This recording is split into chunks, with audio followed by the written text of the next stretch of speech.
Hello बच्चों, कैसे हैं आप लोग। आप लोग पढ़ रहे हैं, मैं आशा करता हूं पढ़ते रहिए, क्योंकि ये समय कंपटीशन का है और आप सबको एग्जाम में अच्छा रिजल्ट लाना है। तो इसी श्रेणी क्रम में, इसी सीरीज में, इसी सीक्वेंस में हम कुछ क्वेश्चंस को और लेके चल रहे हैं। जैसे एनसीईआरटी के क्वेश्चंस हम एग्जाम्पलर के लेके चल रहे हैं। आपने पीछे देख रखा है कि कितने क्वेश्चन हो चुके हैं, तो सबको मालूम है कितने क्वेश्चन हो चुके हैं। शुरू के 5 क्वेश्चन कंप्लीट हो चुके हैं। क्लियर। तो हम लोग अब नेक्स्ट क्वेश्चन चलते हैं। क्वेश्चन नंबर 6 देखिए। बहुत सिंपल क्वेश्चन है, आप देख सकते हैं। What is the maximum resistance which can be made using 5 resistors each of 1/5 ohm. Question देख लीजिए।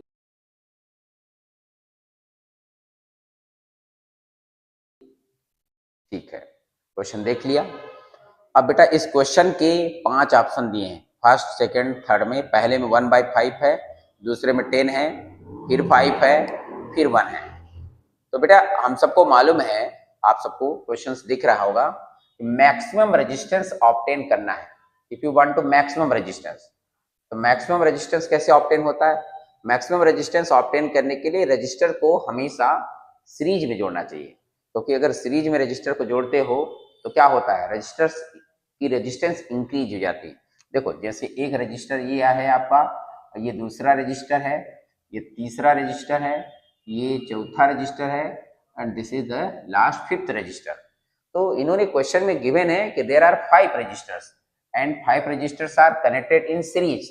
अच्छा, तो आपको मैंने एक बताया है कि अगर सभी रजिस्टेंस की वैल्यू बेटा इक्वल हो, यदि हर रजिस्टर की वैल्यू इक्वल हो, तो इसके लिए मैंने एक फार्मूला पढ़ाया है, आर इक्विवेलेंट, याद आया होगा। उसके लिए सिंपल फार्मूला है एन टाइम्स, फार्मूला होता है एन आर, लेकिन एन की वैल्यू मेंशन है। एन की वैल्यू देखो 5 है, मतलब आप एन के प्लेस में सीधा सीधा क्या सब्स्टिट्यूट कर दीजिए, 5। और आर की वैल्यू भी मेंशन है, आर की वैल्यू देखो कितना लिखा है, 1/5। मेरी बात समझ में आ गया, मैं वहीं पर इरेज करके लिख दिया, आई थिंक समझ गए। फार्मूला होता है एन आर, जब कंडीशन है कि यदि सभी रजिस्टर आपस में इक्वल हो तभी, नहीं तो फिर फार्मूले में क्या हो जाता है, R equal to R1 plus R2 plus R3 ऐसे ऐड करते हैं। क्लियर। लेकिन ये इक्वल है तो सीधा NR लगाओ, पर n के प्लेस में हमें दे रखा है 5 और रेजिस्टेंस की वैल्यू दे रखी है, बोलो कितना, 1/5। तो 5 से 5 बेटा क्या हो गया, कैंसिल, तो कितना मिला बोलो, 1 ओम। क्या देखो ऐसा ऑप्शन दे रखा है, बताइए कौन सा ऑप्शन है। अच्छा, फर्स्ट है क्या, सेकेंड है, नहीं नहीं नहीं, थर्ड भी नहीं है, डी ऑप्शन है। क्लियर। इसका मतलब है पहले का ऑप्शन कौन सा करेक्ट हो गया, डी। क्लियर बच्चों, आई थिंक समझ गए। अब क्वेश्चन नंबर सेकंड अच्छे से देखिए।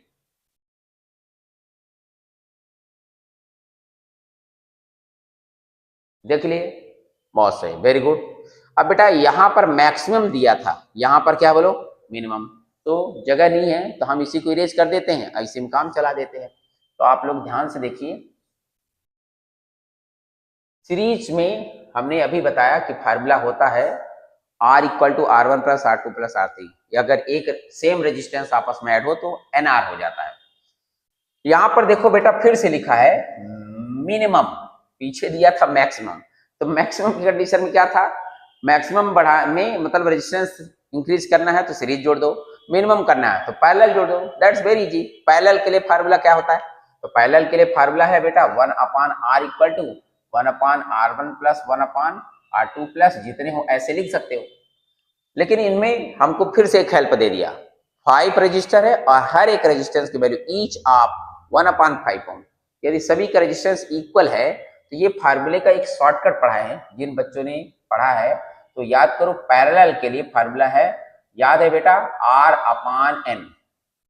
अच्छा, ये कैसे आए ये भी मैं 1 मिनट के लिए आपको बता देता हूं। जैसे 1/RP निकालना है, 1/R1 की वैल्यू R, 1/R2 की वैल्यू R, 1/R3 की वैल्यू R, ऐसे डेड डैश मान लो 1/R, ये nth टर्म है, सपोज nth टर्म है।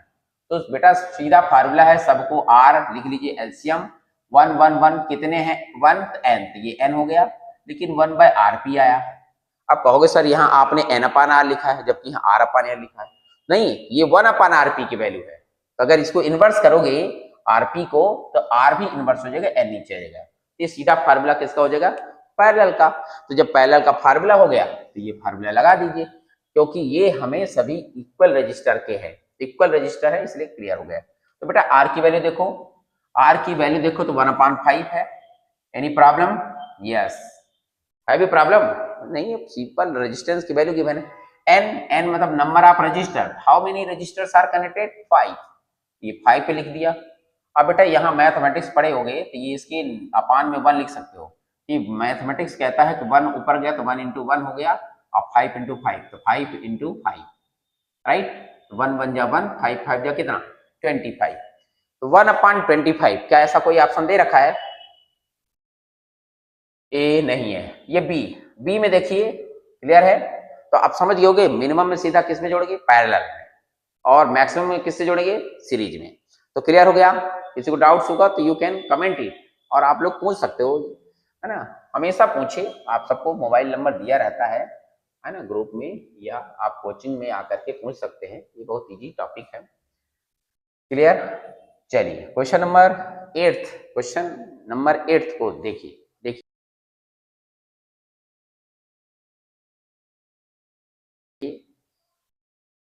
ठीक है, देख लियोगे। कह रहा है the proper representation of series combination of cells in this figure. Figure में वहां क्वेश्चन में देखो सीक्वेंस दिया है, मैंने नहीं लिखा। ऑब्टेनिंग मैक्सिमम पोटेंशियल, अरे पोटेंशियल मैक्सिमम मतलब सीधा सीधा ऐड कर देना है, क्योंकि अगर आपको पोटेंशियल ऐड करना है बेटा, ध्यान दो एक चीज, बहुत अच्छा क्वेश्चन है, बहुत अच्छा लगा। प्लस माइनस, अगर ये सेल है और ये फिर प्लस माइनस, अगर ये भी सेल है, मतलब अगर एक सेल में 2 टर्मिनल होते हैं, एक पॉजिटिव टर्मिनल, एक नेगेटिव टर्मिनल, ये अनिवार्य है। सिमिलरली नेक्स्ट में भी यही है, तो अगर पहले का नेगेटिव टर्मिनल नेक्स्ट सेल के पॉजिटिव से जुड़ जाता है, तो ये एक साइंटिस्ट थे किरचॉफ, क्लास 12th में पढ़ोगे, अभी इस साल 10th में नहीं है, पर इतना जान लो कि अगर ये पॉजिटिव नेगेटिव तो ये सेलों का ईएमएफ आपस में ऐड हो जाएगा। तो अगर यहाँ ईएमएफ की जगह पर बोल रहा है पोटेंशियल, तो आप यहाँ ईएमएफ न समझ के क्या लिखिए, बोलो पोटेंशियल। ये पोटेंशियल आपस में ऐड हो जाएगा। तो अगर इस सीक्वेंस में है पोटेंशियल बेटा, तो ये ऐड होकर के 2v हो जाएगा, 2v। क्लियर है? तो देख लिया जाए किसमें मैक्सिमम है, किसमें मिनिमम है। ये देखिए, ये पहला प्लस है माइनस है, प्लस है माइनस है, प्लस है माइनस है, प्लस है माइनस है, ये तुम्हारा भी, ये भी, ये भी, ये भी, और सब सीक्वेंस में, तो यानी 1 2 3 4 कितना, इसका मतलब ये 4 भी हो गया। चलिए ठीक है, इसमें देखो ये पहला प्लस माइनस, ये भी हो गया, फिर प्लस माइनस, ये भी हो गया, ये माइनस प्लस, ये माइनस भी हो गया। मेरी बात समझना, ये प्लस माइनस भी, प्लस माइनस भी, अरे नहीं समझिएगा, प्लस माइनस में भी लिखोगे। अगर माइनस प्लस रहेगा, पहला माइनस हो जाए, माइनस कैसे पता चलेगा? ये जो छोटी वाली आपको टर्मिनल दिख रही है नेगेटिव की, जो बड़ी वाली है वो पॉजिटिव की, ये रूल है, इस तरह समझो। ये प्लस माइनस की वजह से भी आया, फिर प्लस माइनस की वजह से फिर भी आया, माइनस प्लस हो गया, उल्टा हो गया, तो माइनस भी हो गया, फिर देखो प्लस माइनस, ये भी आ गया। अब ये देखो, ये मैथमेटिक्स लगाते हो, इन सबको ऐड करो, ये माइनस भी प्लस भी कैंसिल हो गया, तो ये देखो इनका ऐड होकर के कितना आ गया? 2v। ये 4v से कम है, इसका तो सोचो नहीं, छोड़ दो। इस वाले में देखो प्लस माइनस, अब आप लोग भी प्रैक्टिस कीजिए, तो भी आया, माइनस प्लस, बार बार करो, छोटी वाली निगेटिव है, तो मतलब ये निगेटिव भी आ गया, फिर माइनस प्लस, ये भी निगेटिव में आ गया, प्लस माइनस, ये प्लस में आ गया। अरे भाई इधर देख लो, जो प्लस माइनस का भी होगा, तो भी माइनस भी कैंसिल हो गया, ये इसका तो पूरा पोटेंशियल 0 हो गया। क्लियर? टोटल पोटेंशियल क्या हो गया? 0 हो गया। मेरी बात समझ में आ रहा होगा? क्लियर आ ही रहा होगा। चलो इधर देखो, प्लस माइनस यानी ये भी हो गया, यहां देखिए माइनस प्लस, ये माइनस प्लस के कारण माइनस प्लस में निगेटिव में आता है, तो माइनस में आ गया। क्लियर हो गया? ये 2 को हो गया, फिर ये निगेटिव निगेटिव है, अच्छा ये तो एक गड़बड़ है, ये तो सर्किट ही गड़बड़ है ना, इसमें प्लस माइनस की तो सोच ही नहीं सकते, इसका मतलब ये सर्किट गड़बड़। अब देखो किसमें मैक्सिमम, ये 4b, यानी ये आंसर है, यानी ऑप्शन नंबर फर्स्ट, ये देखो इसका मतलब ए है। क्लियर हो गया सबको? आई थिंक समझ गए होगे।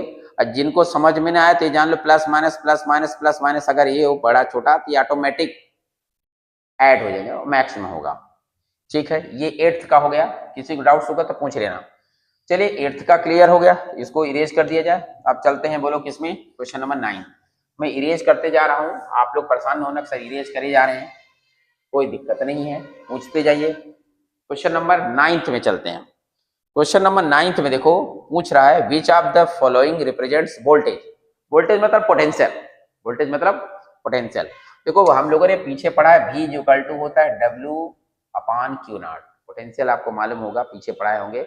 when unit positive charge is brought from infinity to inside electric field at any point, then the potential at that point is denoted by V equal to W/Q। Clear है? ऐसी potential की unit होती है बेटा voltage. Clear है? और work की unit होती है, जूल, और चार्ज की यूनिट होती है कूलम। क्लियर? अच्छा, ऐसा कोई क्वेश्चन में ऑप्शन दिया है तो V equal to W/Q। V equal to W मतलब वर्क, W मतलब बोलो वर्क डन, और चार्ज, यहाँ तो चार्ज नहीं दिया है, कहीं भी नहीं दिया, कोई बात नहीं। तो बेटा हम लोग एक और फार्मूला पढ़े, कल ही क्वेश्चन पढ़ा है, चार्ज इक्वल टू होता है I इंटू टी। कोई कहेगा I इंटू टी, हाँ बेटा I होता है करंट का फार्मूला। क्लियर है ना? करंट का फार्मूला होता है rate of flow of charge. तो इससे Q अपॉन टी, तो Q निकालना है तो I इंटू टी। I का मतलब होता है करंट, तो I मीन्स करंट, राइट, और T मीन्स टाइम। मतलब V यानी voltage can be written as work done upon current into time. क्या ऐसा कोई ऑप्शन दे रखा है? बोलो, work done upon current into time. Yes yes correct, ये पहला ही करेक्ट हो गया, तो दूसरे इसको देखने की जरूरत ही नहीं। क्लियर? ऑब्जेक्टिव क्वेश्चन है बेटा, इसमें 100% कोई ना कोई एक ही होगा। चलिए ये 9th भी कंप्लीट हो गया। चले बोलो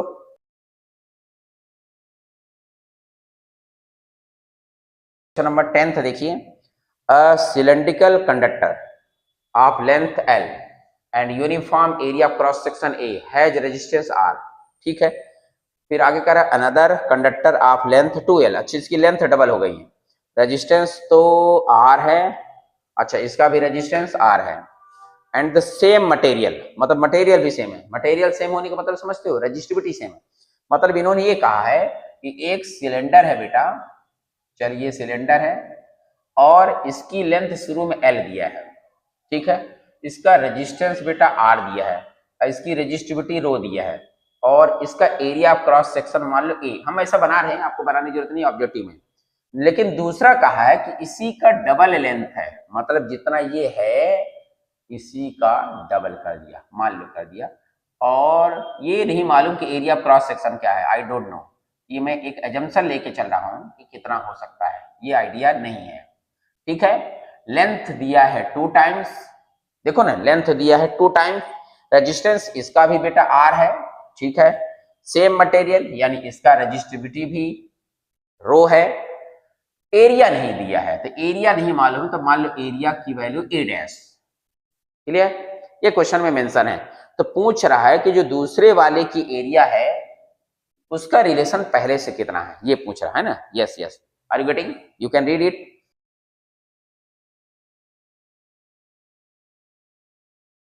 तो बेटा इसका बहुत सिंपल फार्मूला है, देखो हम लोगों ने कल के क्वेश्चन में पढ़ाया था कि रोज इक्वल टू होता RA अपॉन L। ये इस सर्किट के लिए ध्यान से समझिए। इसके लिए देखते हैं, तो इसके लिए भी रोज इक्वल टू RA अपॉन, लेकिन इसकी लेंथ देखो कितना है 2L। किसी को डाउट्स है? ये रजिस्टिविटी फार्मूला होता है, rho equal to RA upon L। तो चूंकि RAL सब कुछ दिया, लिख दिया।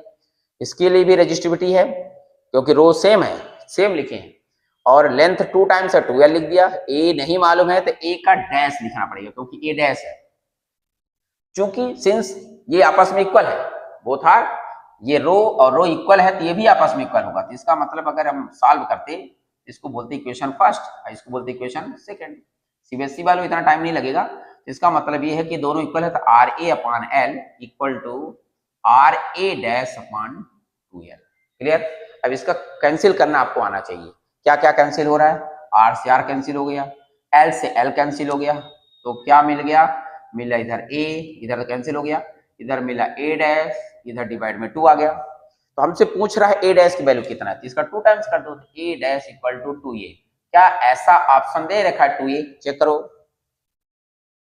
A/2, 3A/2, 2A, बिल्कुल करेक्ट, सी ऑप्शन है ना। तो बेटा इस तरह से क्वेश्चंस को सॉल्व करेंगे। आज के लिए बस इतना ही है, मैं नेक्स्ट क्वेश्चन के लिए रेडी रहूंगा, लेकिन आप लोग बिल्कुल ईमानदारी से पढ़िए। क्या है, कुछ बच्चे सोचते हैं हो गए सर वीडियो बना रहे हैं, नहीं नहीं, आपकी एक एक क्वेश्चन आपके हो सकता है बोर्ड में कोई क्वेश्चन आ जाए। क्लियर? आई थिंक मेरा वर्ड आपको समझ में आ जाए। Take care, bye bye.